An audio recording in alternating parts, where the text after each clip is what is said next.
telencéfalo, nunca nos ubicamos. Bueno, yo no me ubicaba aquella vez. Y aquí he traído esta diferenciación de la parte anatómica funcional del cerebro, ¿no? Fíjense, cuando hablamos de prosencéfalo, cuando hablamos de prosencéfalo, nos estamos refiriendo a toda esta parte. ¿Me siguen, no? Con el cursor, toda esta parte es el prosencéfalo. Cuando hablamos de mesencéfalo, que es el encéfalo, me refiero a esta parte, el centro del cerebro. Y cuando hablamos de rombencéfalo, me refiero a la parte posterior aquí, que es el puente cerebelo y bulbos aquí. Entonces, esas son las subdivisiones estructurales del cerebro. Si decimos a nivel del diencéfalo o del telencéfalo, sabemos que todo esto es el telencéfalo y el diencéfalo está aquí, entre el telencéfalo y el mesencéfalo. El mesencéfalo es esto que ven aquí, y el rombencéfalo está formado por el puente y cerebelo, este y esto, y el bulbos aquí. ¿Ya? ¿Alguna pregunta? Simplemente esto es para ubicar. ¿Está bien? Ya, vamos a ver. Esto lo van a leer, pero el cerebro tiene dos hemisferios, ¿no es cierto? Y hemos visto que vamos a ver las áreas somatosensitivas, hemos visto. Ahora vamos a ver las áreas motoras, ¿ya? Ahí están los lóbulos que tiene el cerebro. Una cosa muy importante que yo siempre insisto en que ustedes entiendan esta parte es que el cerebro, por fuera tenemos los circunvolución, por dentro, haciendo un corte, fíjense que tenemos estos centros neuronales que están a colores, pero claro, esto no es así en la vida real, pero son centros neuronales bien identificados. Estos son los ganglios basales, ¿ya? Como vamos a ver. Aquí es la corteza cerebral y aquí está la sustancia blanca, ¿ya? Aquí está lo que les decía, la división estructural. Aquí está el diencéfalo propiamente, entre el telencéfalo y el mesencéfalo. El mesencéfalo es este rojito, el puente, y el cerebelo es el rombencéfalo, y la médula espinal del bulbo es parte del rombencéfalo. No sé, alguna pregunta, ¿ya? Vamos a hablar. La circulación cerebral, esta parte es un repaso de lo que ya hemos avanzado. Lo más importante en el cerebro es la basera hematoencefálica. La basera hematoencefálica, que es la pared de la microvasculatura, en este caso del capilar. Entonces, fíjense, aquí en el capilar se realiza el intercambio, y aquí sale agua, entra agua, sale electrolitos, entre electrolitos, aquí es el capilar. Y está constituido, ustedes saben, la basera hematoencefálica, ¿cuáles son los constituyentes? La membrana basal. ¿Ya?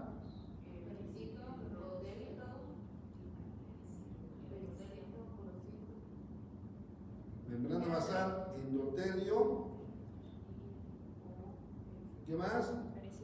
Los podocitos y los pericitos, ¿sí? Entonces ustedes se dan cuenta, esta pared, esto que ven aquí, es la basera hematoencefálica. Hemato, quiere decir la sangre del cerebro, separa ¿con qué? La membrana basal. El endotelio es esto, con su núcleo, ahí está la membrana basal, y ahí están los podocitos, y los pericitos no se ven, pero aquí se ven los pericitos, ¿ya? Ahora, la basera hematoencefálica sirve para, prácticamente lo hace infranqueable. Sustancias hidrosolubles no pueden entrarse ni entrar aquí, porque el cerebro es intocable, tiene que estar lo más alejado, al margen de todo lo que pasa en el vaso. Sin embargo, en el vaso, ¿qué hay? En el vaso tenemos, muchas veces está hiperosmolar, hiposmolar, el vaso tiene sustancias tóxicas, y ahí tenemos osmoreceptores, ¿no ven? Que van a captar. Pero para captar los osmoreceptores no tienen que tener esta pared, porque tiene que haber un contacto directo con el lumen vascular. Entonces, en el cerebro, no todo, fíjense, vamos a ir aquí, no todo tiene basera hematoencefálica. Todo el cerebro, los vasos tienen, pero esta parte, la región central, donde hay agua, bueno, aquí no se ve, se llaman los ventrículos laterales, tercer ventrículo. Fíjense, aquí tenemos dentro del cerebro partido en dos, en forma coronal, ¿no? Fíjense, partido en dos, tenemos un acúmulo de agua, se llaman los ventrículos cerebrales. Aquí tenemos dos en cada lado, uno al medio y otro más abajo. Se lo ve mejor aquí, fíjense, lo partimos como queso, el cerebro, y ahí tenemos los ventrículos laterales. Aquí tenemos un ventrículo pequeñito y un ventrículo aquí.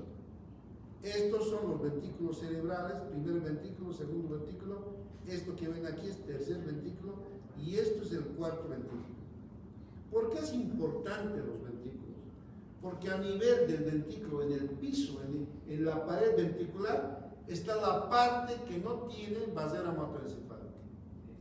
Cuando digo no tiene, no es que no tiene completamente, algunos tienen, pero los lugares que no deben tener son los lugares, los osmoreceptores. Por ejemplo, los osmoreceptores, ¿qué van a pesquisar en la sangre? ¿Qué van a controlar? ¿Dónde está la señorita Lucana? No vino. ¿Dónde está Franco Levita? No vino. ¿Dónde está no vino. Ah, no, no es de este, o es de aquí, no es. Bueno, a ver, la señorita María José. No sabe. La señorita del lado. No sabe. ¿Dónde está la señorita? ¿Usted cómo se llama? Soto. Sí, pero. Dagne.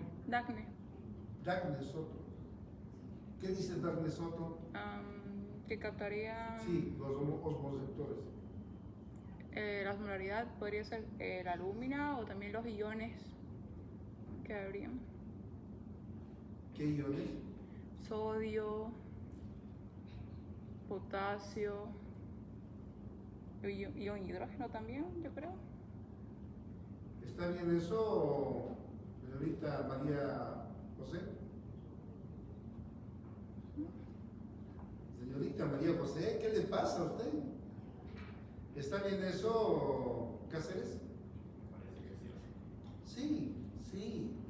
¿Qué es la osmoreceptor? Son receptores que captan el nivel de osmolaridad. La osmolaridad está dada por la urea, el sodio, el potasio, la glucosa. Los receptores que captan eso tienen que estar en contacto con la sangre. Entonces, esos en el cerebro, fíjense, este es el cerebro. Todo esto no tiene, está con su vasera hematoencefálica en los vasos. Pero a estos niveles, donde está el agua, en las paredes de los ventrículos que tiene agua, ahí no hay vasera hematoencefálica. Entonces, la sangre puede ser percibida, los valores de osmolaridad. Entonces, fíjense, por eso es importante. Tenemos nosotros los ventrículos, primer ventrículo, segundo, tercer ventrículo, cuarto ventrículo. Entonces, fíjense, aquí tenemos un diagrama. Aquí está el agua, eso celeste que ven, y ahí está el vaso. Está entrando el vaso y aquí está un receptor, aquí está otro receptor, ¿no? Estos que ven puntitos son receptores. Entonces, están en la pared de los ventrículos, los osmoreceptores, los receptores de iones, ¿no? Ahí están. También a ese nivel se encuentra que las glándulas secretoras del cerebro. Entonces, tenemos esto. Atiendan, por favor. No. Las zonas circunventriculares son las que no tienen, las que les falta vasera hematoencefálica, ¿no? Y repito, estos son los ventrículos, el tercer ventrículo y este es el cuarto ventrículo, ¿ya? Ahora, aquí en la pared tenemos, ahí está la neurohipófisis, aquí está la zona postrema, aquí está donde sale el líquido cefalorraquídeo, ¿no es cierto? Entonces, a esos niveles están los receptores, ¿no es cierto?, que captan, que tienen contacto con la sangre, por eso son importantes. Ahí tenemos la neurohipófisis que secreta, ¿no es cierto?, hormona antidiurética, el área postrema, el centro del vómito que está aquí en el cuarto, en en el cuarto ventrículo, ¿no? La lámina terminal, el órgano muscular de la lámina terminal, que es un quimioreceptor, ¿no? De la osmolaridad, y los órganos subfornicales es para dar el reflejo de la sed. Entonces, eso están aquí en los ventrículos, ¿ya? ¿Y por qué están en los ventrículos? Porque están prácticamente, no están rodeados de parénquima. El parénquima tiene basera hematoencefálica. En los ventrículos hay agua, entonces en la pared no están en contacto directo con el parénquima, por tanto son lugares que carecen de basera hematoencefálica, y ahí están los receptores que necesita el cerebro. No está al centro del cerebro, ¿ya? ¿Quién no ha entendido? Pues eso está aquí para que vean ustedes. Vamos a ver ahora las necesidades de oxígeno, glucosa y presión en el cerebro. Fíjense, ahí tenemos un cerebro, ahí están los vasos y ahí está circulando. Siempre tiene que haber un flujo de sangre constante. El cerebro no respeta falta de oxígeno. Todo puede faltar en el abdomen, tórax, en los brazos. Puede ser que me pongan un torniquete y mi mano está ahí, se vuelve azul, no hay problema. Pero el cerebro no. El cerebro tiene que tener un flujo constante de sangre.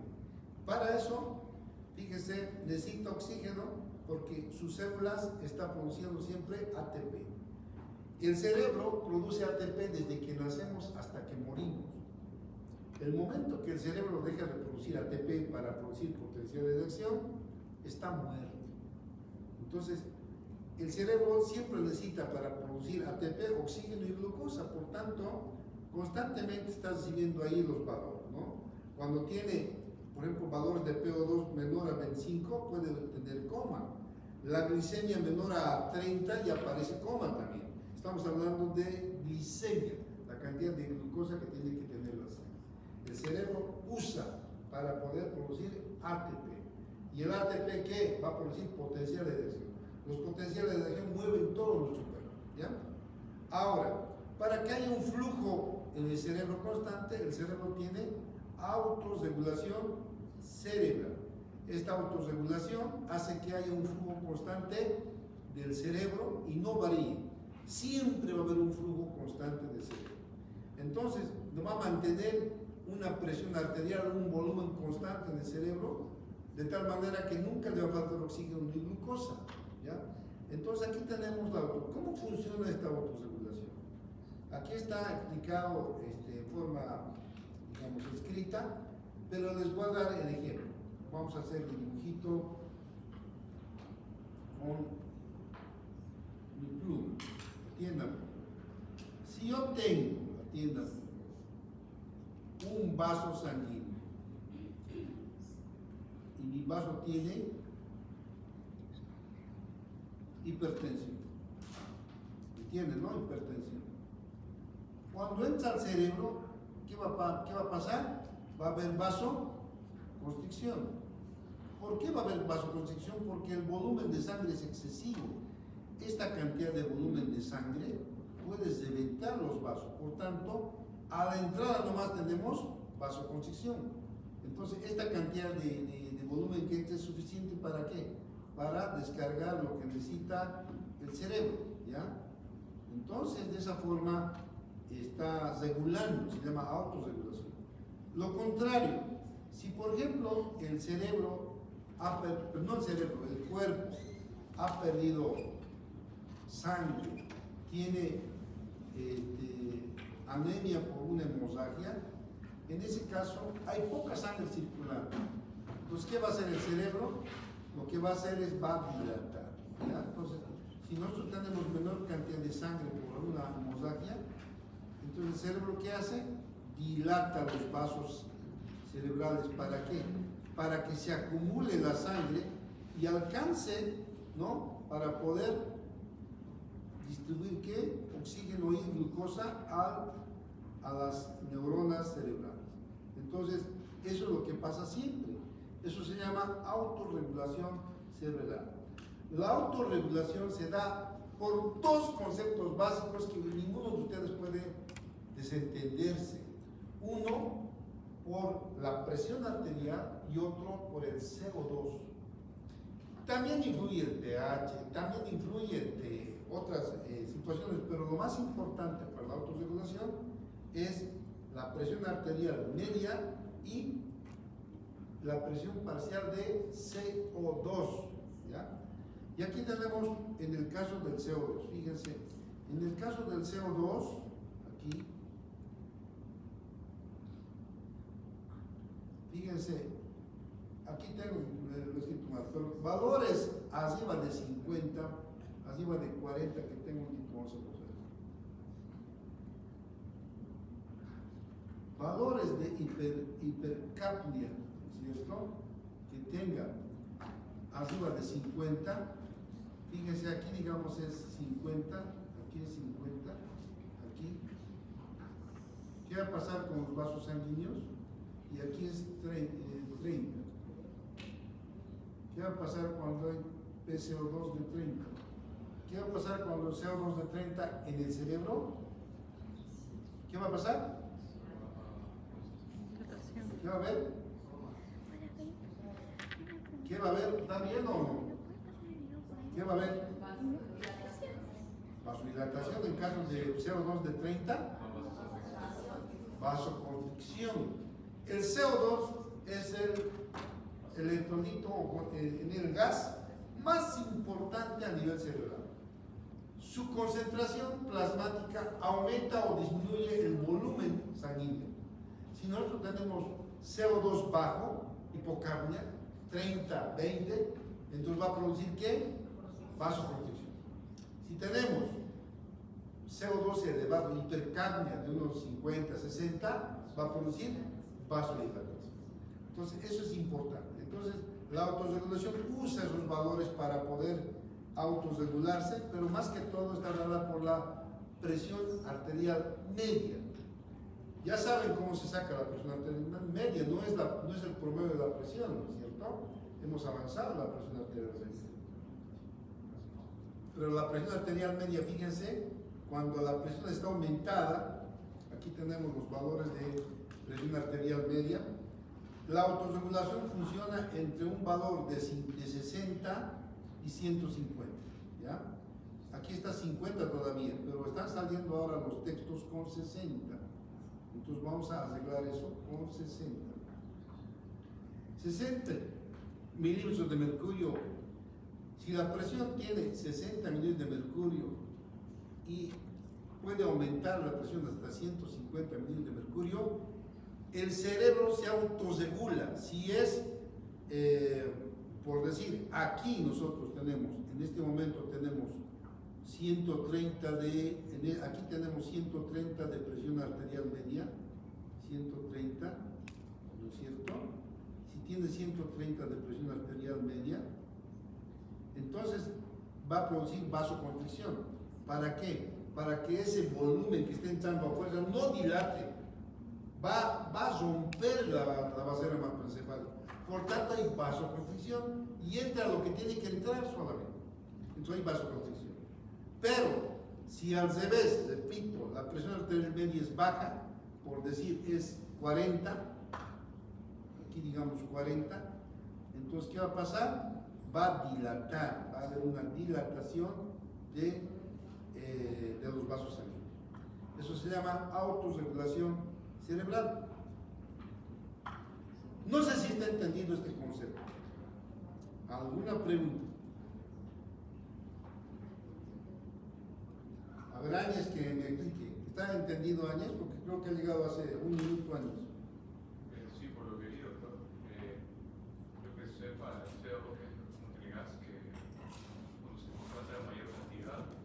A ver, Ángel, explíqueme, ¿por qué en un edema cerebral usamos todavía se usa en terapia? ¿Qué se usa?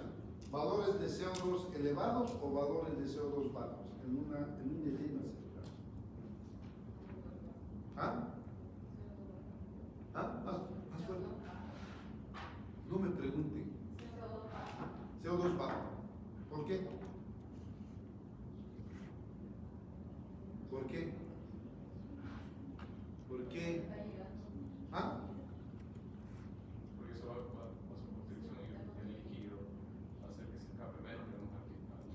Porque un edema, ¿qué pasa? Hay vasodilatación. Entonces lo que tenemos que hacer es disminuir el volumen de vasoconstricción. Por eso usamos valores bajos de CO2, ¿no? Entonces, eso lo hacemos con qué? ¿Cómo producimos un CO2 bajo? ¿Cómo producimos? ¿Cómo producimos?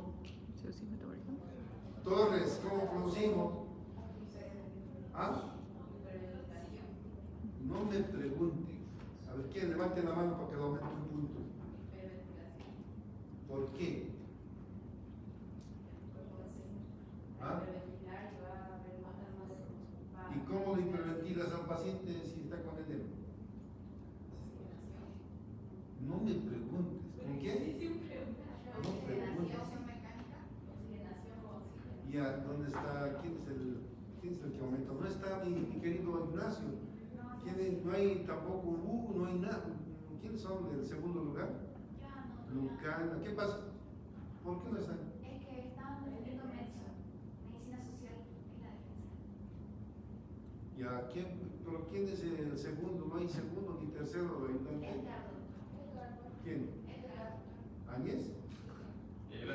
Ya, aumentame un punto a la señorita ya. No sé qué se llama ella. Y aumentate un punto vos también. Y aumentámelo a mi compa que no habla nada de este individuo. Sabe todo y ahí está. Mutis está. A ver, un tirabuzón voy a traer para. Acá se les aumentaron un poco. ¿Alguna pregunta? ¿Alguna pregunta? Ya, está entendido. Nosotros si tenemos edema de cualquier origen, puede ser traumático, puede ser por hipertensión, puede ser cualquier origen, el paciente está botando agua, hay vasodilatación. Por tanto, lo que queremos que es que no haya. La forma que se usa todavía ahora es haciendo hipocapnia. ¿Cómo? Disminuyendo o aumentando la frecuencia respiratoria. ¿Ah? Disminuyendo o aumentando la frecuencia respiratoria. Entonces, ¿por qué? Porque con cada respiración se elimina CO2. Entonces eso es vital y eso viene de la autorregulación. El cerebro produce vasoconstricción cuando ahí se elimina el CO2, ¿ya? Y la presión arterial media tenemos que bajar, porque si la presión arterial media está elevada, este dibujo no sé si se entiende, pero voy a hacer esto aquí, fíjense. Tenemos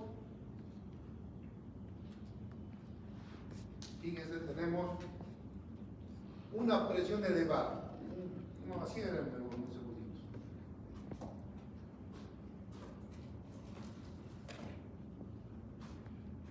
¿Se ve aquí o no se ve? Ya.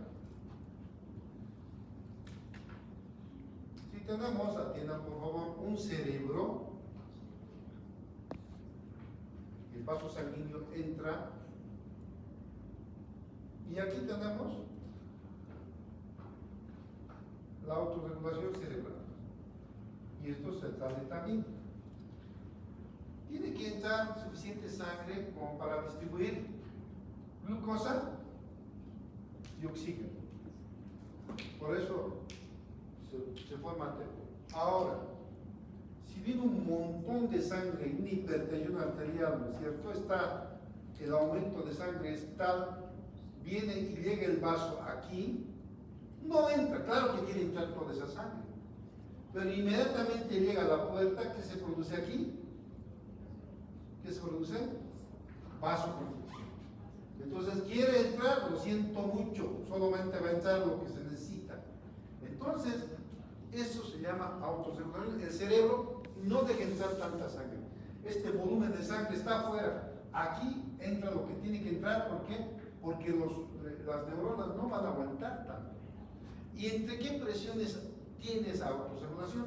Entre 60 y 150. De presión arterial media, no es presión sistólica, de la media. En esos valores se controla. Si hubiera hipertensión, hay vasoconstricción y solamente entra lo que necesita, nada más. Lo contrario, Si por ejemplo si esa persona ha perdido sangre y su presión está baja y aquí está chorreando sangre, qué sé yo, está perdiendo sangre, y la cantidad de sangre llega aquí en poca cantidad al cerebro, el cerebro, como la presión es baja, lo que produce es vasodilatación. Entonces amplía, ¿para qué? Para que se llene esa cantidad, ¿no es cierto? Y haya lo suficiente cantidad para poder distribuir la glucosa. Entonces, si hay hipotensión, se dilata, y eso está ahí. Fíjense, en el caso de 50, ha llegado con 130, entonces hay vasoconstricción, entonces todo ese lapso hay contracción. En el caso de que hubiera pequeña, allá al final la presión sea baja, más bien el cerebro se dilata. Eso se llama autorregulación cerebral. Eso sucede con nosotros. Ya está explicado en la parte teórica.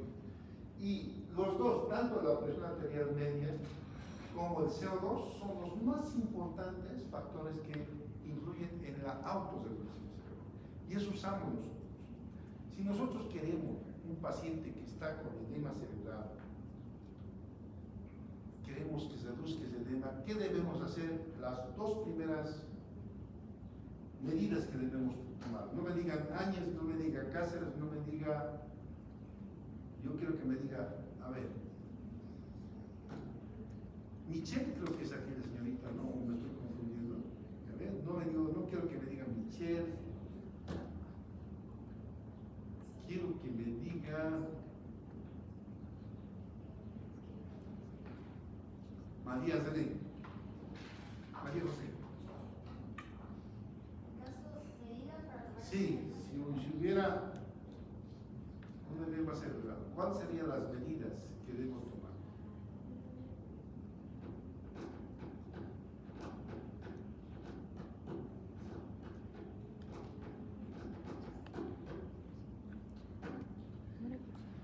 Creo que lo voy a incluir al práctico que les voy a dar es algo de esto, ¿ya? Para que ustedes me lo hagan, pero ya no va a ser así, nomás aumento, no. Me van a poner los diagramas, me van a investigar en el libro, me van a poner todo, no van a poner así como estoy haciendo. ¿Usted ha hecho así? No, estoy haciendo para que ustedes entiendan, ¿ya? Bueno, sigamos ahora.